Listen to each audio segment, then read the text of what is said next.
mudando a perspectiva da vida cristã. Então nós estamos no mês de uma série, essa série é para rever a nossa espiritualidade e rever as nossas prioridades, ouviu isso? Rever a nossa espiritualidade e rever as nossas prioridades como cristãos, na nossa caminhada com Jesus. Então nós estamos preparando o nosso coração para o mês de março. Como eu disse, não deve ser um evento na vida do cristão falar de Jesus e viver Jesus, e convidar pessoas e orar por pessoas que não conhecem Jesus. Deve ser natural na sua vida, deve ser cada dia, cada culto que nós fazemos é assim. Estou dando uma pequena pausa nesse momento para você, mas no dia a dia, cada domingo, cada dia você deve viver a vida. A vida cristã como testemunho deve ser um estilo de vida e não um evento. Então eu não gosto de fazer eventos, mas tenho descoberto que nós precisamos, como seres humanos, de ser estimulados, lembrados, instigados. Então por isso estou fazendo isso com você e espero acordar o seu coração no poder de Jesus, com as falas, com a palavra de Deus nesses dias, tá bem? Você viu a imagem? Mudando a perspectiva, porque hoje a perspectiva é do selfie, não é? Eu e eu, eu comigo, eu e mim mesmo, eu memim comigo, não é? Eu memim comigo, né? Não é assim? Posso tirar uma selfie, não é? Posso tirar uma foto da gente? Não, posso tirar uma selfie? Por quê? Qual é a questão aqui? E é interessante que a selfie põe em projeção exatamente eu.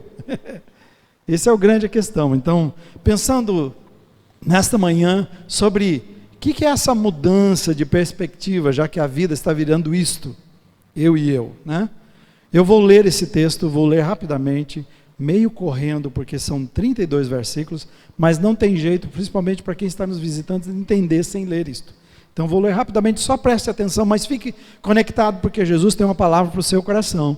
Ele quer mudar a sua perspectiva, preste atenção, porque Jesus planejou esta manhã para você. São 3 parábolas falando a mesma coisa. Cobradores de impostos e outros pecadores vinham ouvir Jesus e ensinar. Versículo 1 lá para mim. E os fariseus e mestres da lei o criticavam, dizendo: ele se reúne com pecadores e até come com eles. Então Jesus lhe contou essa parábola: se um homem tiver 100 ovelhas e uma delas se perder, o que acham que ele fará? Não deixará as outras 99 no pasto e buscará a perdida até encontrá-la? E quando a encontrar, ele não a carregará alegremente nos ombros e a levará para casa? Quando chegar, reunirá os amigos e vizinhos e dirá: alegrem-se comigo, pois encontrei a minha ovelha perdida. E da mesma forma, olha só, há mais alegria no céu por causa do pecador perdido que se arrepende, do que por 99 justos que não precisam se arrepender. Aí a próxima parábola falando a mesma coisa. Ou suponhamos que uma mulher que tenha 10 moedas de prata, moedas supervalorizadas, cada uma delas, e ela perca uma, ela tem 10, perca uma, caso não acenderá uma lâmpada, varrerá a casa inteira e procurará com cuidado até encontrá-la, e quando a encontrar, reunirá as amigas e vizinhos e dirá: alegrem-se comigo, pois encontrei a minha moeda perdida. E da mesma forma, olha o que diz de novo: a alegria na presença dos anjos de Deus, quando um único pecador se arrepende. Aí ele vai para a parábola do filho perdido. Jesus continua: um homem tinha 2 filhos. O filho mais jovem disse ao pai: quero a minha parte da herança. E o pai dividiu os seus bens entre os filhos, e alguns dias depois o filho mais jovem arrumou suas coisas e se mudou para uma terra distante, onde desperdiçou tudo o que tinha por viver de forma desregrada. E quando seu dinheiro acabou, uma grande fome se espalhou pela terra e ele começou a passar necessidade. E convenceu um fazendeiro da região a empregá-lo, ele teve que convencer, e esse homem o mandou aos seus campos para cuidar dos porcos.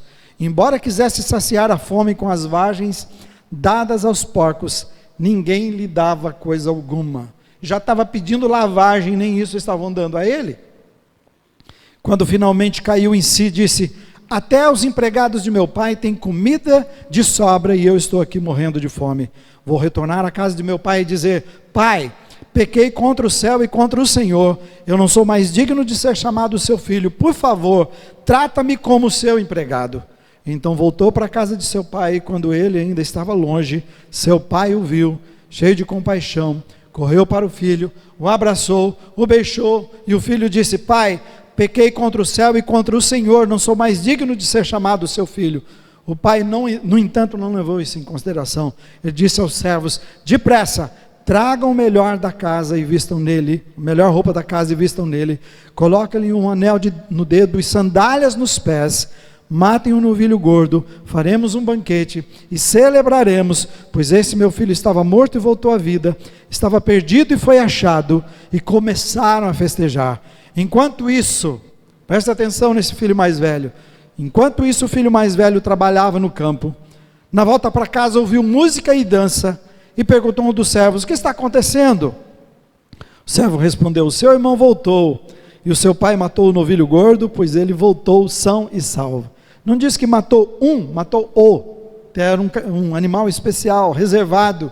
O irmão mais velho se irou, e não quis entrar, ficou emburrado, foi lá para o canto. E o pai saiu e insistiu com o filho, mas ele respondeu: todos esses anos eu tenho trabalhado, olha o jeito que ele trabalhava, como um escravo para o Senhor, e nunca me recusei a obedecer às suas ordens, e o Senhor nunca me deu nem mesmo um cabrito para eu festejar com os meus amigos. Mas quando esse seu filho volta, esse seu filho, não é meu irmão, não tem nada a ver com esse cara, depois de desperdiçar o seu dinheiro com prostitutas, o Senhor comemora matando o novilho? O Senhor está brincando. E o pai respondeu a ele, que se via como escravo: meu filho, você está sempre comigo, e tudo que eu tenho é seu, mas tínhamos de comemorar esse dia feliz. Se você quisesse matar o boi, você podia ter matado, se quisesse festejar com seus amigos, você podia, mas tínhamos de comemorar esse dia feliz, pois seu irmão estava morto, e voltou à vida, estava perdido, e foi achado. Amém? Abre os nossos entendimentos ao Espírito Santo de Deus, que a nossa mente, nosso coração e toda a nossa atenção esteja voltado somente para o Senhor. Por que é que eu li as 3 parábolas? Porque cada vez que Jesus lançou um conceito, ele usava histórias para explicar aquele conceito. Ele queria que ficasse muito claro. Agora, esse conceito sobre o perdido, interessante que é o único conceito que Jesus usa 3 parábolas para explicá-lo. Dá a entender para mim que a compreensão do povo de Deus, e você vai ver mesmo, por isso crucificaram Jesus, era uma compreensão muito errada sobre o reino naquela época, sobre o reino de Deus. Eles tinham uma visão errada do perdido, por isso Jesus precisa dar ênfase.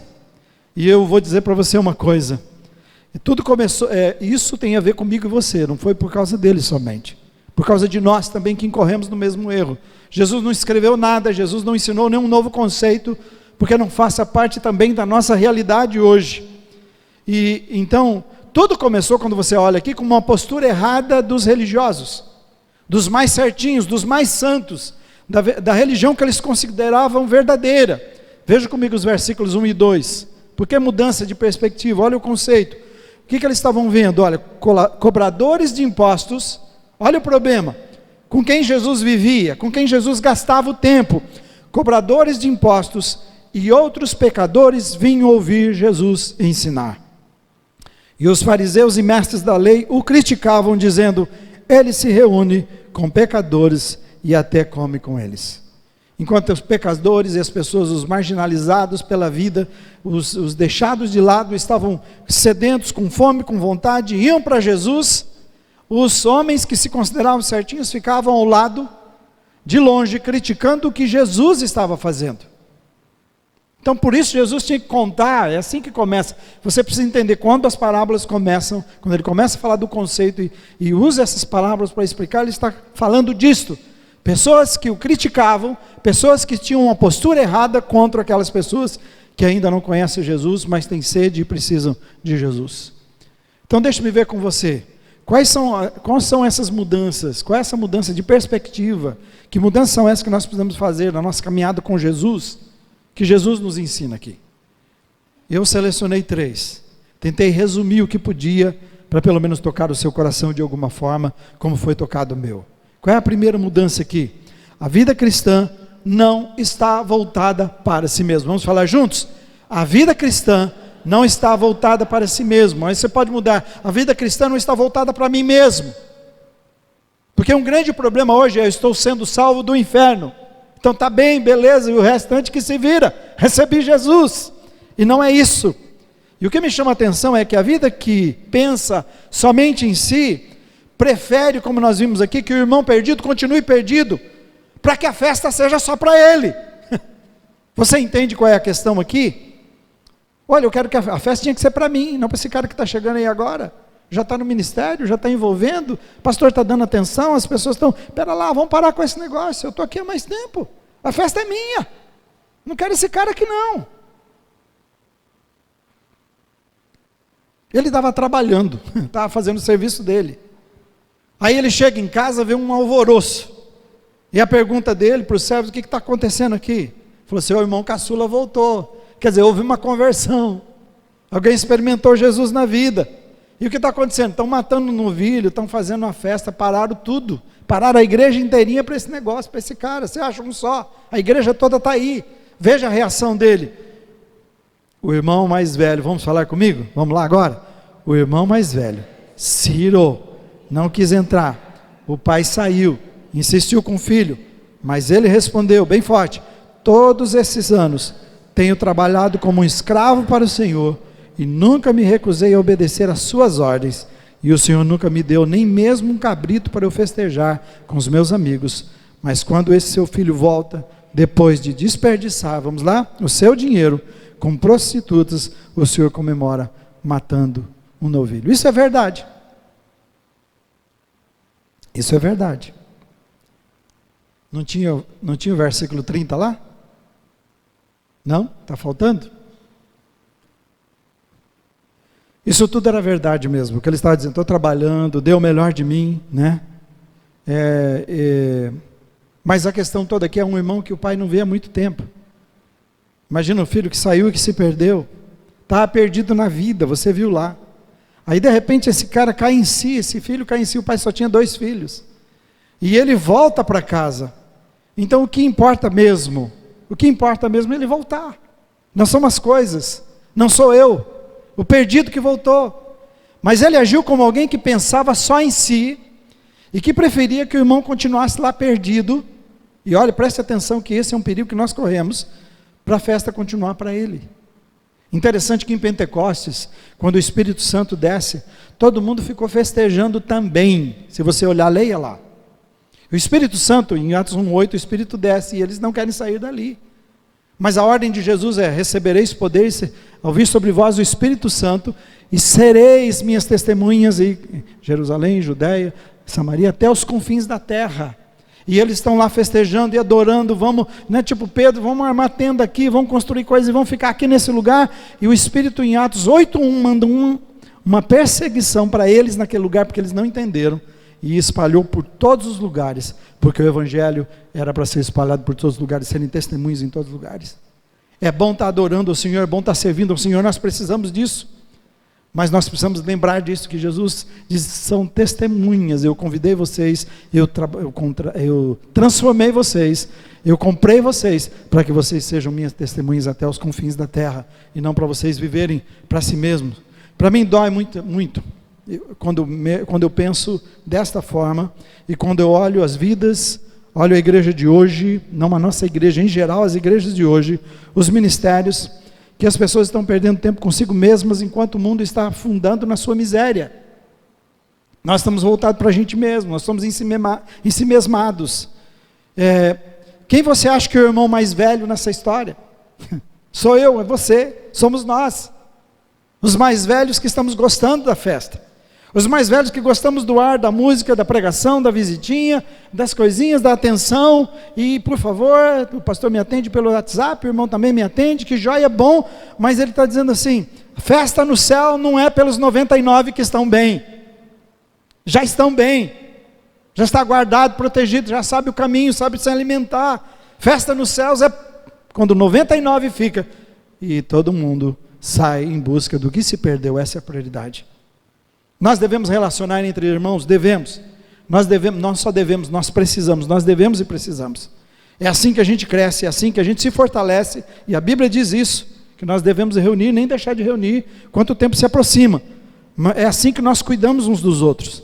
Mas essa não pode ser a prioridade da igreja, não pode ser a prioridade da nossa vida, quando existem ovelhas perdidas, solitárias, vulneráveis aí fora, em perigo e precisando de um toque, de um abraço, precisando da sua presença, da graça de Cristo. Quando nós entendemos isso, irmãos, e por favor entenda bem isso, preste atenção, quando nós entendemos isso, acaba o mimimi espiritual, sabe? Deixa eu falar isso para vocês. Não gostam de mim, não falam comigo, não me deram atenção, sabe?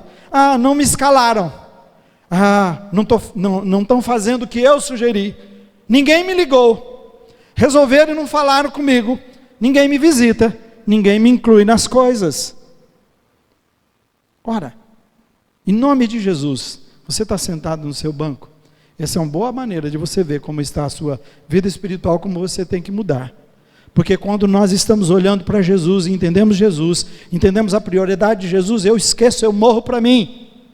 O meu olhar está na pessoa do meu lado, como nós ouvimos a mensagem de domingo. O meu olhar está para as pessoas que Deus coloca no caminho, que são pessoas que precisam da graça, do amor de Cristo. Então, aí eu entendo que a graça de Jesus não foi para ficar comigo. Você sabe disso, o que acontece com a água parada. Jesus é a água da vida que entra em você. Mas a água parada morre.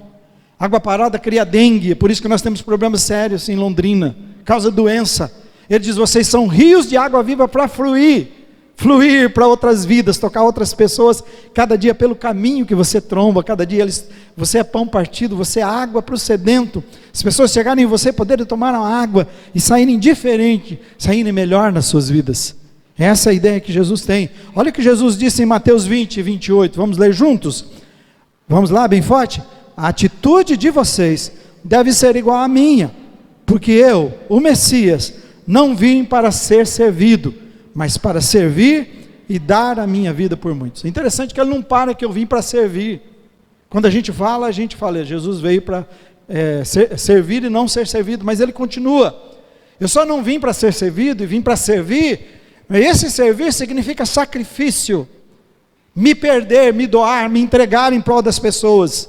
É isso que Jesus nos chama, essa é a mudança de perspectiva na sua vida.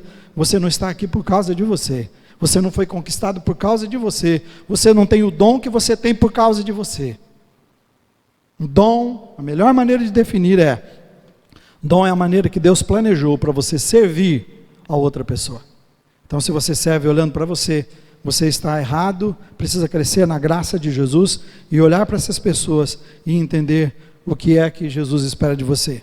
O que é que você entende que Jesus está falando aqui? Qual é a expectativa no céu? O que é que causa barulho no céu? O que causa estrondo no céu?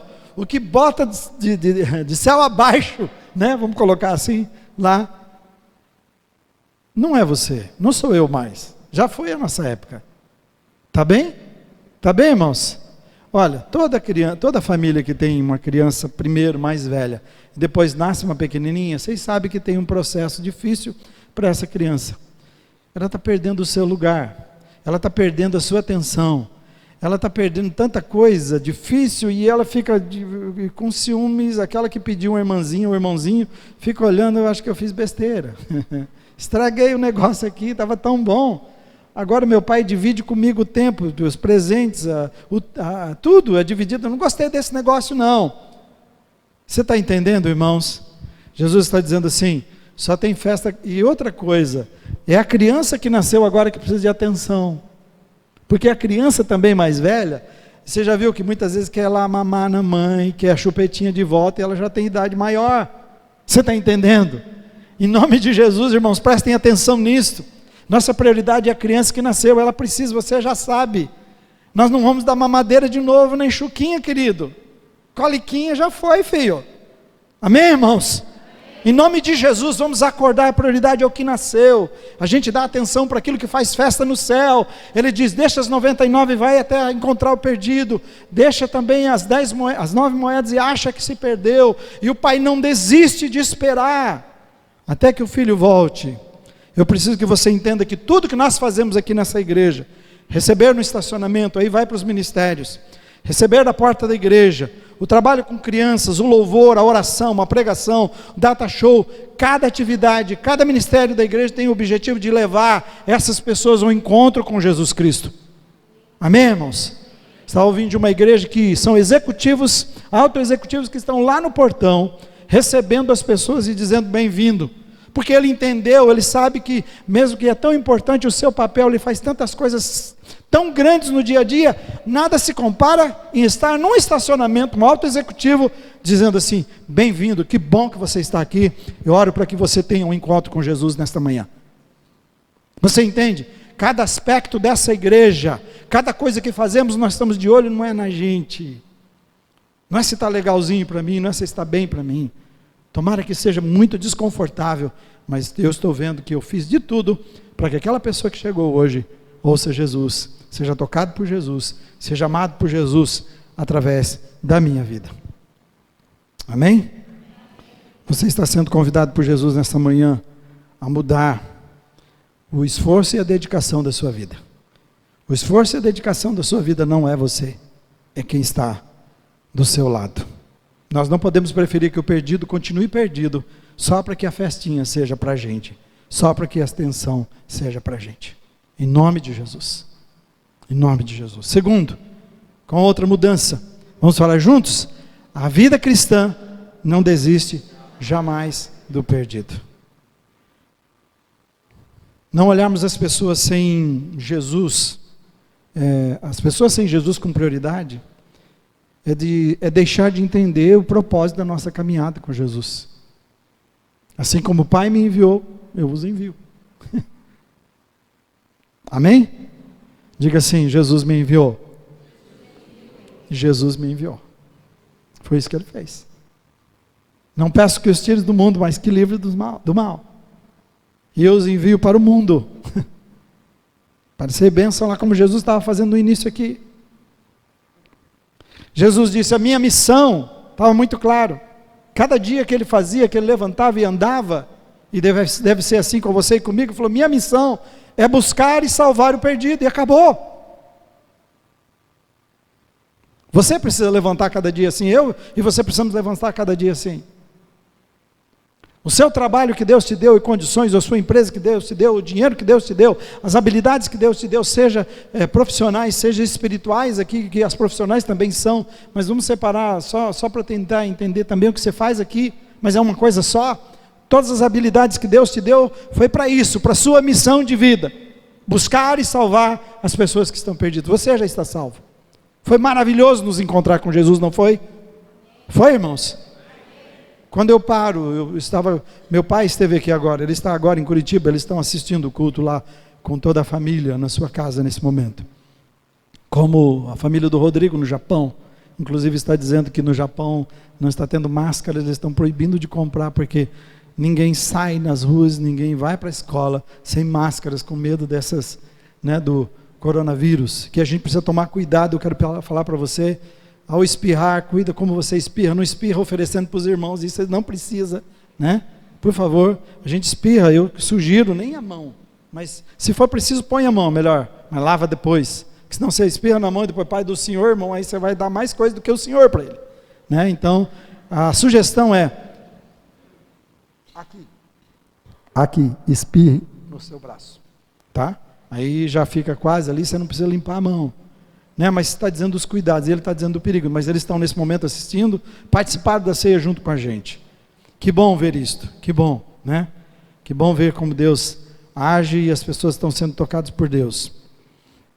Jesus disse assim, que a sua missão no mundo foi de buscar o perdido, buscar e salvar, é para isso que nós existimos. Foi assim que ele te encontrou, foi assim que ele me encontrou, e ele está enfatizando aqui 3 coisas, nas 3 parábolas, ele diz assim no versículo 4, vamos falar comigo, se um homem tiver 100 ovelhas, e uma delas se perder, o que acham que ele fará?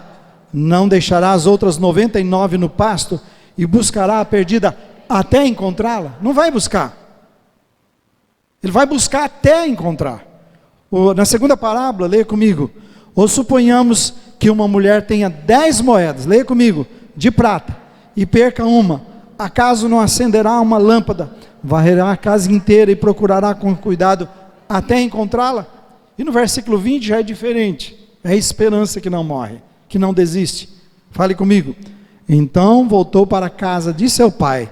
Quando ele ainda estava longe, seu pai o viu, cheio de compaixão, correu para o filho, o abraçou e o beijou.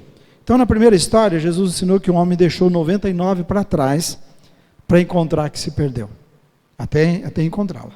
Na segunda, ela deixa as 9 moedas e vai atrás da que se perdeu. Na terceira história, como estava envolvido uma decisão do filho, o pai esperou carinhosamente e pacientemente e confiadamente até que o filho resolveu voltar.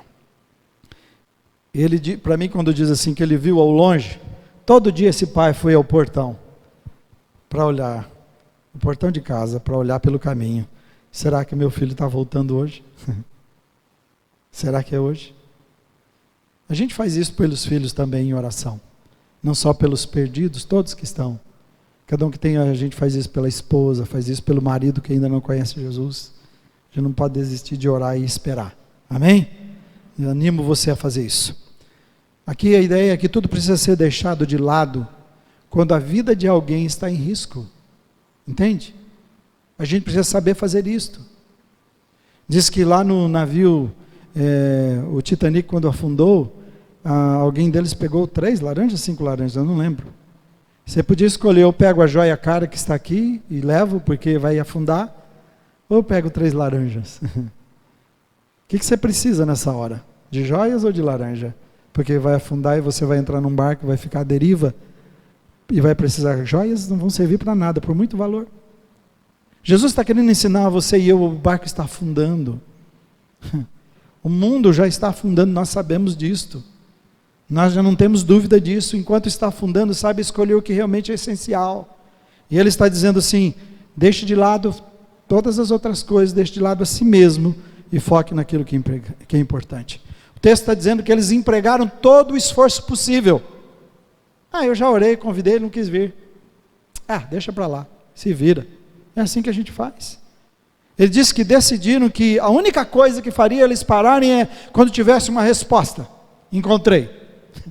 Encontrasse resultado, foi encontrado. Ok, não precisa mais, mas não param enquanto não encontrar.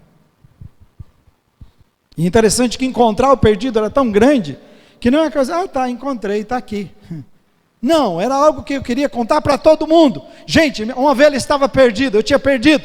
Vem festejar comigo aqui. Vamos festejar. Achei. A mulher, a mesma coisa, o dinheiro perdeu, ela sabia as consequências, achou a moeda de prata valiosa, chama as amigas: vamos fazer uma festa aqui em casa. Tudo era motivo de festa, nesse sentido. O filho voltou, mesma coisa, reúne tudo, mata o melhor que tem, põe roupa nova nele, dá presentes. Qual é a nossa atitude para as pessoas que precisam de Jesus? Então a nossa igreja, a nossa vida precisa ser um ambiente de uma forma que seja tão contagiante que as pessoas queiram ficar. Amém, irmãos? A gente tem testemunho das pessoas que gostam, mas acho que nós temos que fazer muito mais. Tem que ser uma decisão mesmo, todos os dias. Eu vou viver uma vida contagiante e eu quero que aqui tenha um ambiente contagiante para que as pessoas sintam o amor e a graça de Jesus, que seja de festa mesmo, de celebração, que seja gostoso estar as pessoas. Eu vim uma vez, vim a segunda, e fui ficando, e estou aqui há 8, há 10, há 20 anos, porque aqui o lugar é muito especial, porque eu me encontrei com Jesus. Agora, você não acha que o nosso comportamento denuncia que nós desistimos de nos importar com as pessoas sem Jesus? Olhe para o seu. Que lugar essas pessoas têm na sua agenda? Tem em algum lugar? Que lugar eles têm nas suas finanças? Eu estava ouvindo um testemunho ontem, o cara falou assim: olha, estavam dizendo na rádio, que não é dessa igreja doida não, era alguém sério, dizendo assim, que ele era um empresário mesmo bem sucedido, e que ele decidiu, e desde o primeiro dia ele dá dízimo ao Senhor Jesus, dá o melhor para o Senhor. Mas ele falou: não faço só isso, eu tenho consagrado ao Senhor e investido em missões, em muita coisa, fora, além disso que eu faço aqui na minha igreja, eu faço porque eu entendi que não é meu, é de Jesus. Que lugar tem nas suas finanças as pessoas que precisam de Jesus? A gente ouve, por exemplo, quando o dólar sobe, todas essas coisas que acontecem, os missionários, por exemplo, que estão agora lá em Moçambique, que nós ajudamos também, ele diz assim: pastor, uma das primeiras coisas que as pessoas fazem quando o dólar sobe e a coisa fica feia, é que eles param de mandar dinheiro para a gente, e a gente está aqui. E a gente está aqui, levando o nome de Jesus, e aí não tem para onde ir. Tem que viver da graça de Deus. Então, que lugar eles têm nas suas finanças? Que lugar o perdido tem no seu ministério? O ministério é para você? Não, é para o perdido. É para ele. Que lugar eles têm na sua vida? Eu tenho 3 conselhos para você nesse ponto. Preste atenção. Primeiro você deve viver uma vida que exale o bom perfume de Cristo se você quer ter uma vida relevante, quer ser significativo. Preste atenção nisso, que você tem uma vida cristã relevante por onde passa. Não retribua mal por mal, não feche as portas, não envergonhe Jesus, sofra por Ele. Sofra por Ele. Preste atenção nisso. Seja o bom perfume de Jesus. A gente precisa o tempo todo, quando for falar de Jesus, não, eu sei. É aquela pessoa, eu conheço sua vida, ele sempre foi muito amigável. Inclusive fizeram tanta coisa aqui, mas ele sempre demonstrou que é uma pessoa diferente dos demais. Preste atenção nisso. Seja um bom perfume de Cristo. Segundo conselho que eu te dou, confesse ao Jesus que você precisa aprender a servir e não ser servido. Por favor, saia correndo desse banco. Saia correndo desse banco. E não fique esperando criar ministério para você. Não tem ministério para você. Quem dá é o Espírito Santo. Vai falar de Jesus, vai amar as pessoas, para servir, a gente serve em todo e qualquer lugar que tiver. Pergunta onde eu posso servir. Se tem algumas coisas que você precisa fazer para servir antes, então vem ser preparado para servir. Porque assim como a gente não entrega a nossa vida para qualquer uma pessoa fizer a cirurgia na gente, para um médico qualquer, nós também queremos preparar você, ter certeza que você tem a visão da igreja, que você tem a visão de Jesus e que você saiba o que está fazendo e que a gente está unido. Então precisa passar por um treinamento, verdades básicas, né? O CNV que nós chamamos agora, que é conhecendo a nossa visão, a academia bíblica, você passar por isso, aprender então depois disso, então venha servir, passe por isso. Terceiro, comprometa-se com o projeto Influência 4x4. Eu tenho aqui, alguns de vocês até perderam, isso eu nunca tirei. O que é o projeto Influência, né? É vivermos uma vida que influencia as pessoas. Por que 4x4? Porque não tem aquela caminhoneta possante, que é um 4x4 que não tem o que segura? A ideia surgiu disto, que você seja alguém assim também na sua vida, que são 4 passos que você dá com 4 pessoas. Não vai ter jeito, irmãos. Não tem jeito se você não fazer isso. Olha só, qual que é o primeiro passo que você tem que dar? Selecione 4 pessoas. 4x4, 4 passos com 4 pessoas. Fale com Deus, quem é que Deus coloca no seu coração? Então você vai selecionar essas pessoas e botar numa lista. Esse é o primeiro passo do 4x4. Qual o segundo passo? Ore por elas. Vamos lá no segundo passo. Ore por elas. O que é orar? Por que orar? Agora que eu já tenho essas 4 pessoas, então cada dia eu vou orar por elas. Vai fazer parte da minha agenda. Isso é se preocupar com o perdido. E aí quando eu começo a orar, eu vou amar essa pessoa. Quando eu começo a orar, eu também quero saber sobre ela. Elas têm tantos problemas, tantas dificuldades. Então, essas pessoas eu vou querer saber. E assim eu vou amá-las, vou orar e vou estar ciente do que está acontecendo e me importando com elas. Qual é o terceiro passo? Põe lá para mim. Sirva essas pessoas. Você vai planejar o quê? Qual é a maneira criativa que eu posso servir essa pessoa? Tocar. Por exemplo, talvez eu possa fazer um jantar. Você pode, um almoço, jogar bola juntos, talvez ir ao cinema, andar com ela, fazer exercícios, oferecer um emprego, cortar uma grama, lavar um carro, sei lá. Forma criativa de dizer para ela, eu não estou querendo trazer você para a minha igreja para aumentar alguém ali porque tinha um espacinho. Porque acho que esse é o grande problema do culto do amigo. Vamos convidar nesses dias porque o pastor encheu, aí depois a gente fica livre no outro mês, mas pode ver que eu nem até agora não foi falar de você convidar a pessoa para a igreja. É amar essa pessoa, é se importar com essa pessoa, é desejar que ela conheça Jesus, que é o melhor para a vida dela. E depois disso, então, a gente faz isso. Então, de convidar, que é o 4º passo. Convide, então, para vir para a igreja essa pessoa. E ao vir, então, deixa com Deus aqui. Porque o fruto já vai estar maduro, é só a gente chacoalhar. Ela vai experimentar a vida de Jesus na vida dela. Não foi assim com você? A gente veio e foi tocado. É assim que nós vamos mostrar que amamos. É assim que nós vamos mostrar que entendemos a prioridade de Deus para a nossa vida. Tá bem? Você tem lá, você já tirou a foto disso aí? Não? O que você está fazendo com esse celular aí? Tira a foto. De verdade, quando o pastor perguntar para você o que é projeto 4x4, o que você está fazendo? Tira lá, rapidinho. Vamos, cadê, irmão? Vamos. É sério, a gente não está aqui brincando, né? Pode tirar. Tira lá, fala, eu vou aplicar isso na minha vida. Eu vou amar as pessoas desse jeito. Vou pensar nelas. Eu não proíbo você de trazer o celular nem de usá-lo. Pode usar à vontade. Agora, se você estiver usando errado aqui, aí já é o problema seu. Você está perdendo tempo. Usa bem. Pega aí, eu vi que a gente começou o culto, ele já tira um print, já manda dizendo, ó, o culto começou, aleluia. Né? Mas vamos prestar atenção nisso. O 4x4, o projeto 4x4 de influência é isso. Seleciono pessoas que Deus coloca no meu coração, passo a orar por elas, arrumo uma maneira de servir essas pessoas, depois vou convidá-las e mostrar o amor de Cristo. Então, na igreja que eu sou abençoado, eu quero que você seja abençoado também. Você é abençoado aqui? Você não acha que mais pessoas precisam experimentar isso? Amém.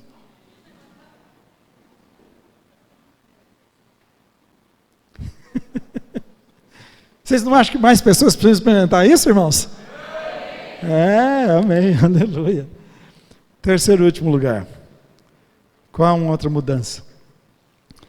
Já tiraram?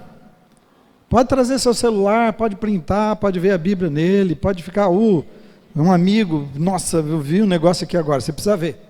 Você precisa vir na nossa igreja. Né? Não vou ser contra isso não. Não vou ficar olhando quem está com o celular. Quem vai olhar é Deus e você. Isso aí é problema seu, né? Mas eu sei que você vai usar bem. Vamos falar juntos? A vida cristã não é um poço de exigências, e sim um rio de graça. Um rio de graça. Foi por causa da misericórdia, da compaixão pelo perdido, que Jesus estava cercado de muita gente pecadora.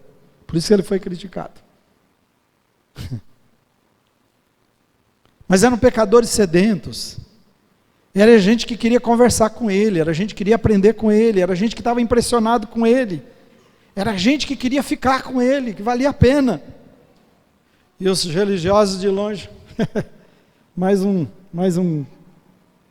perdido aí para dar dor de cabeça para a gente agora, fazendo tudo errado, perdendo tempo com quem não precisa, devia estar lá na igreja, fazendo igual fez a história do bom samaritano, né?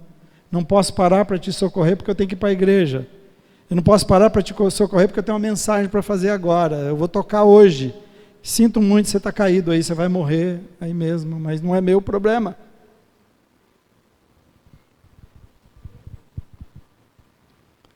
Veja como Jesus rebate essa atitude com a história do pai e o seu filho.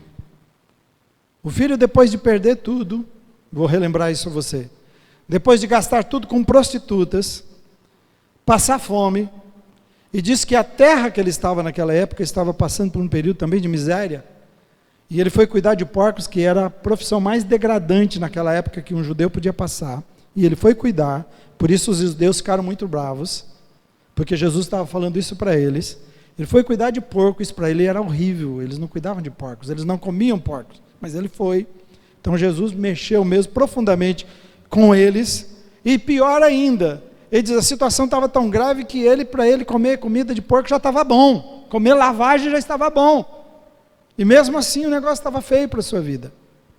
Mas diz assim, ele caiu em si, o estado é degradante, é o pior possível, e é assim que a gente olha as pessoas, mas ele caiu em si. Veja os versículos 18 a 20, leia comigo. Bem forte, vou retornar à casa do meu pai e dizer, pai, pequei contra o céu e contra o Senhor, eu não sou mais digno de ser chamado seu filho, por favor, trata-me como empregado. E então voltou para a casa de seu pai. Quando ele ainda estava longe, seu pai o viu, cheio de compaixão, correu para o filho, o abraçou e o beijou. Onde é que se revela a graça aqui nesse texto? Algumas coisas para você pensar. O pai não estava dentro de casa dizendo assim, se ele quiser, ele está voltando, se ele quiser, ele que entra aqui e se humilhe para conversar comigo. Você não vê o pai. Essa não é a atitude do pai. O pai também não tinha uma lista, por que é que você não me ouviu, seu cabeça de leitoa? Quando eu te avisei, eu falei tanto para você, não faça isso, olha o que deu agora. Agora que deu tudo errado, você vem, né? É isso? Não deu certo? Falhou? Né? Então, agora você vem. Olha como você está, cara, olha. Você parece você está maltrapilho, é um mendigo. O que você fez com a sua vida?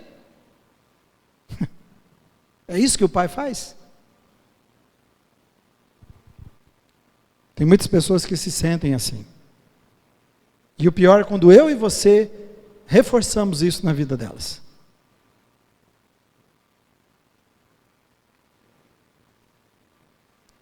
Diz assim, o pai avistou de longe.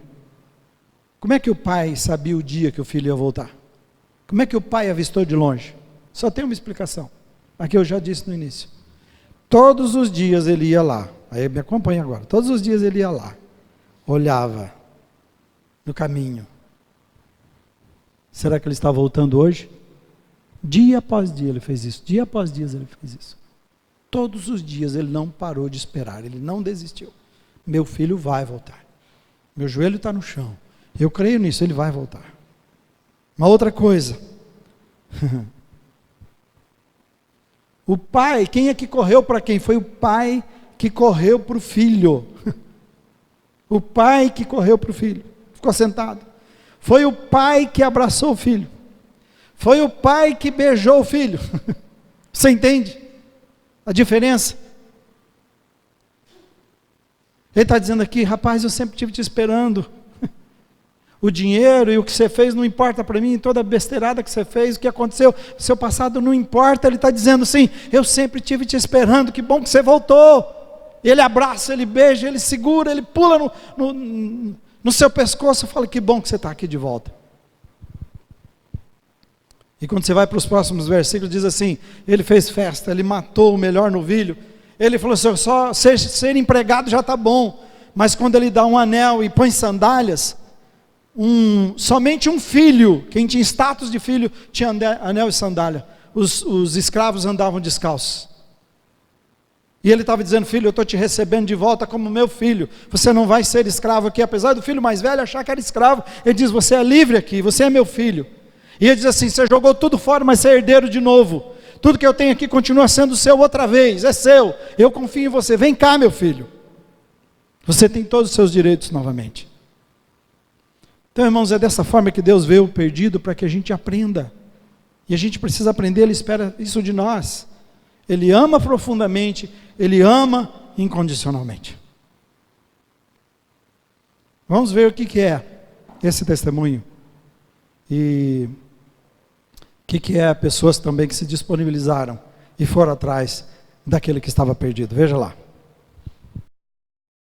Meu nome é Álvaro Antônio Domingues e eu conheci Jesus através de um convite de um amigo, Gustavo Emídio e Géser Garcia. Gustavo hoje é pastor em Dourados, Géser hoje está nos Estados Unidos.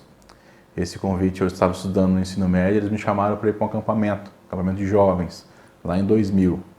Em 2000. Eu já tinha ido algumas vezes na igreja já, com eles, mas esse convite para ir para esse acampamento foi bacana porque minha mãe, a minha família, acho que mais minha mãe e meu pai, já iam para a igreja, né? E eu não gostava, não me identificava com aquilo que eles estavam buscando, né? Com a igreja e com tal. E eu só tive contato através deles, do meu pai e da minha mãe, na igreja. Com o Géser e o Gustavo eram amigos pessoais, né? Na verdade o Gustavo era um amigo que eu conhecia, né? Alguém que eu conhecia, o Géser não fui conhecer nessa ocasião.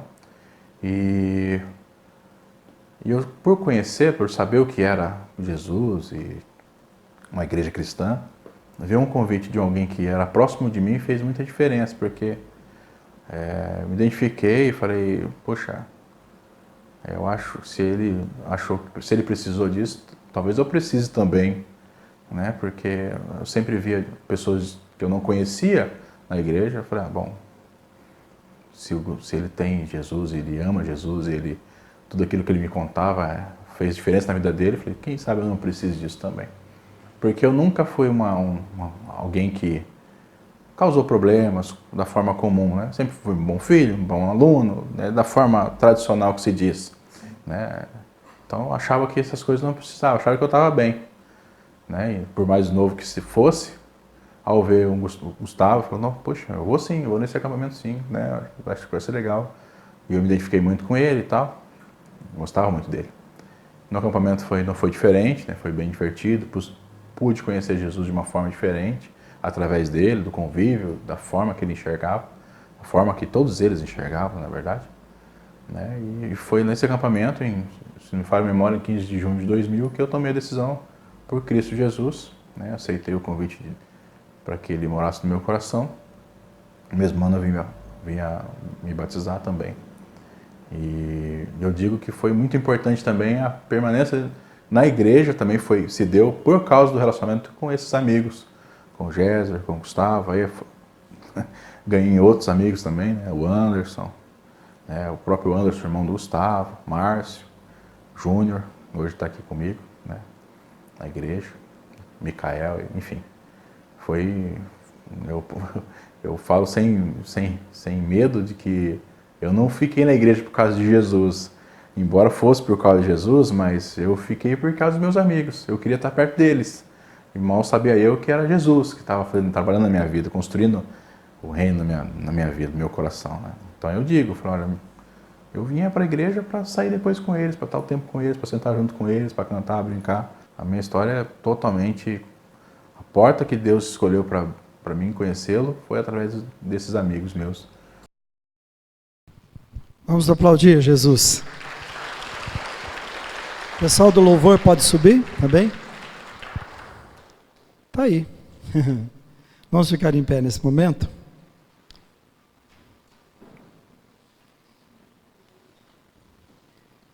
Eu espero que essa imagem fique muito gravada no seu coração.